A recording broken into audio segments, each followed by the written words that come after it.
Welcome back to Cord Cutting Today, where we break down some of the biggest stories happening in the world of cord cutting, including Disney considering selling off some of its smaller cable TV networks. Bob Iger breaks down what they're thinking during its earnings call. Warner Brothers Discovery is making some of its content free on YouTube. We'll tell you what's been added, including some classics like Tom and Jerry. And cord cutting continues to grow. The state of Michigan has seen its number of cable TV subscribers drop to just 27%. These stories and a whole lot more coming up in a quick second. First, though, if you want to learn more about any of these stories, I'll put a link to each one in the show notes and in the first pinned comment so you can read them for yourself and come up with your own opinions. I'd love to hear from you. If you're new here, please hit that subscribe button, hit that thumbs up. It really does help us because it lets YouTube know you enjoy what we do here. So YouTube recommends our videos to more people, helping us grow and hopefully helping us help you break free from the high cost of TV. All right, real quick before we get into it, I am feeling a lot better. Thank you to everybody for the kind words. My voice has not recovered yet. Even though I feel better, my voice has not improved. I do thank you for all the kind messages, encouragements. I want to let you know I am feeling better though. All right, let's dive into it. Disney had its earnings call this week. We talked a lot about that earlier. With that, though, Bob Iger was asked during the earnings call, would they consider selling some of their cable networks? Bob Iger said he's feeling good about his cable networks, but wouldn't rule out selling them. That cable networks are still an important part of their dual strategy as they lean into streaming. They're not getting rid of those. But that they are open if the deal was right to sell them. Now, I'm a business guy. I sold Cord Cutters News once, right? And I bought it back. Well, with that, you don't say no until you see the deal.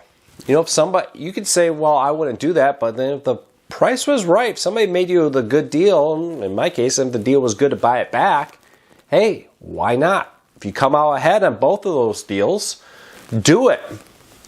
That's kind of what business is about. All businesses, especially public traded businesses, are kind of obligated to always consider what's best for the company, and if keeping them is best, they'll keep them. If selling them is best, they would sell them.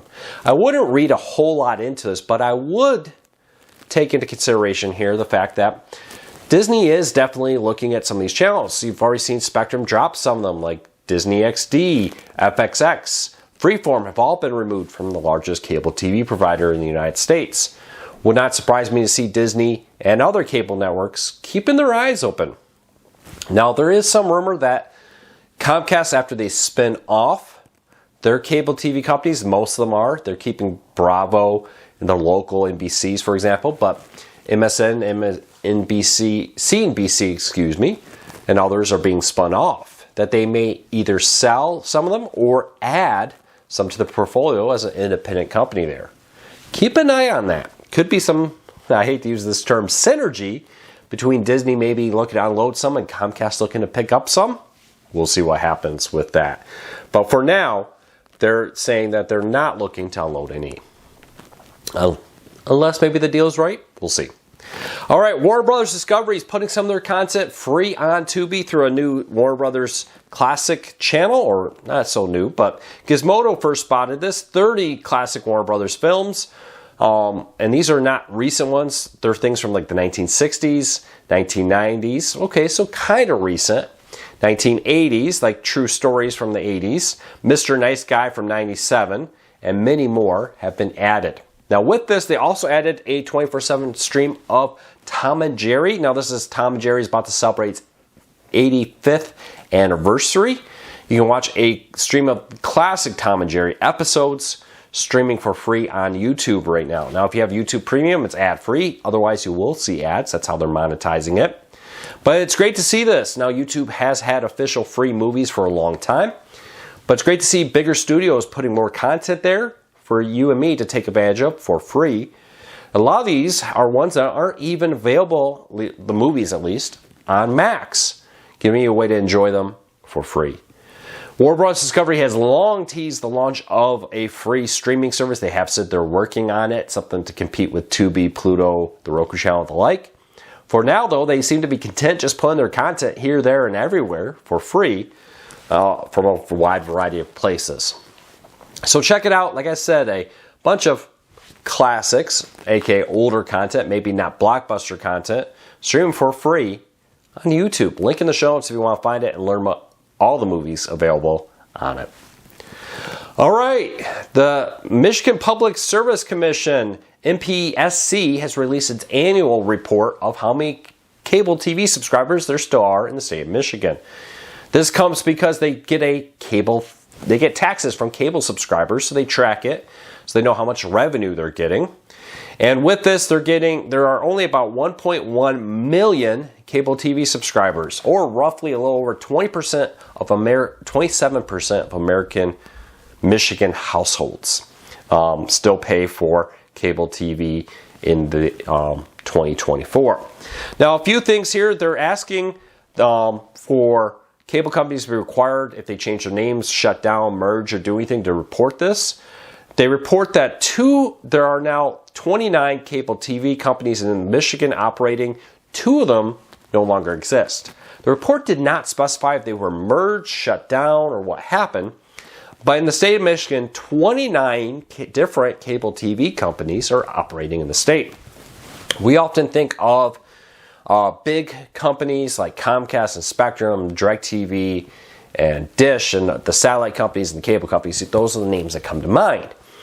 Well, there's so many small companies, and 2 of them went away. Now, I believe one of them was bought by Spectrum, but I wasn't able to confirm if it was one of these 2, if they consider that. Spectrum's been merging and picking up some smaller cable TV companies in the United States.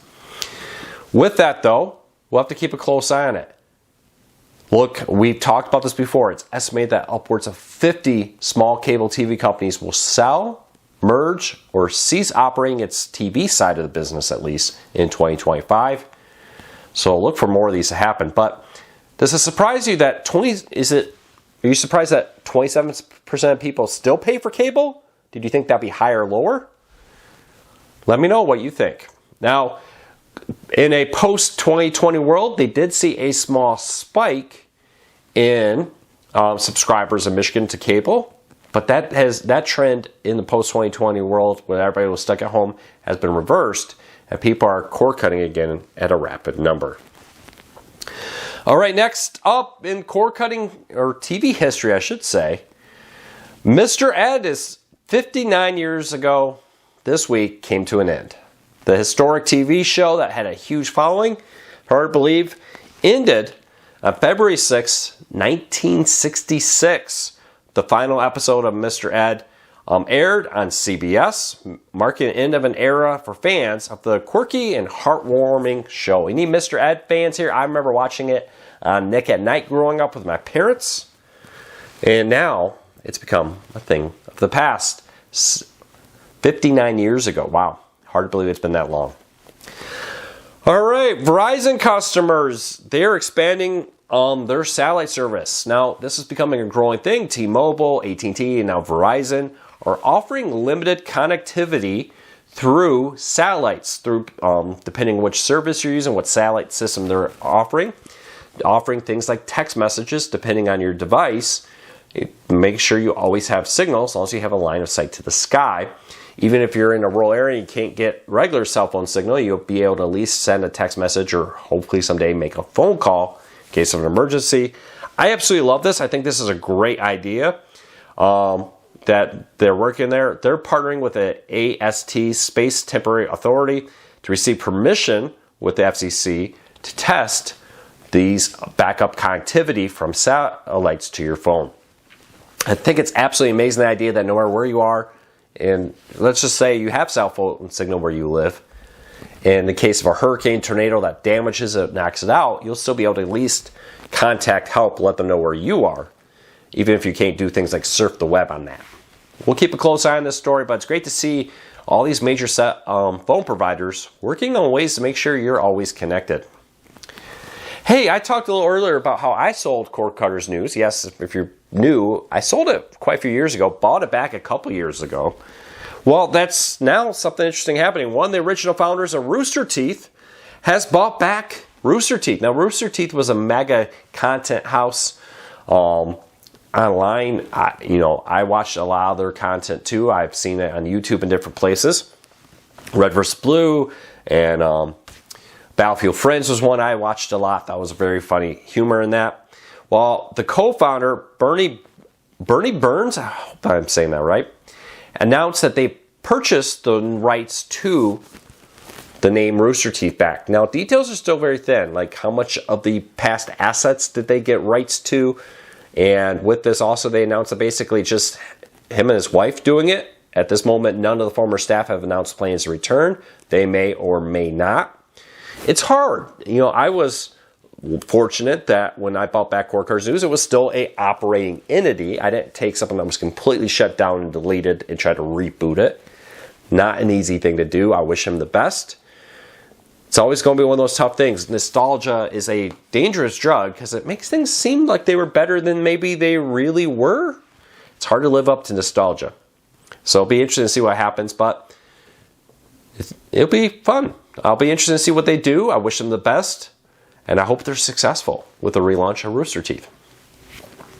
All right, Amazon will have a big hardware event this month, February 26th. They're going to be announcing new hardware and, depending on who you talk to, a revamped version of its Alexa digital AI assistant. We've heard for some time a more powerful version of Alexa is coming to compete with Google AI, ChatGPT, Gork, and all these other ones on the market.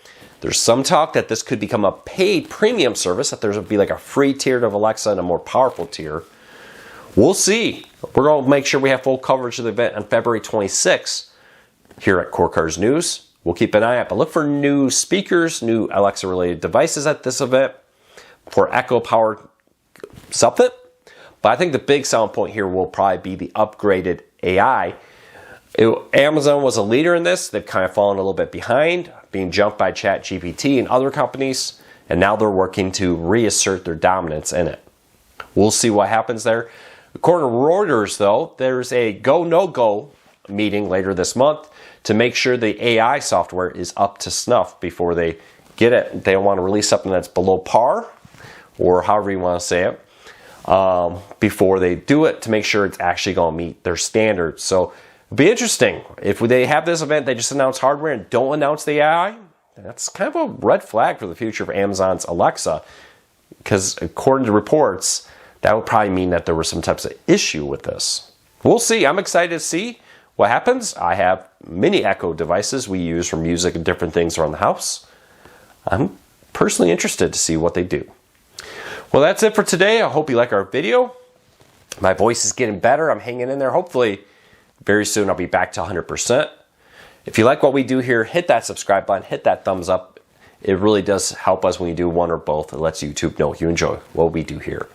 Until next time, take care, be safe. I'll be back again real soon.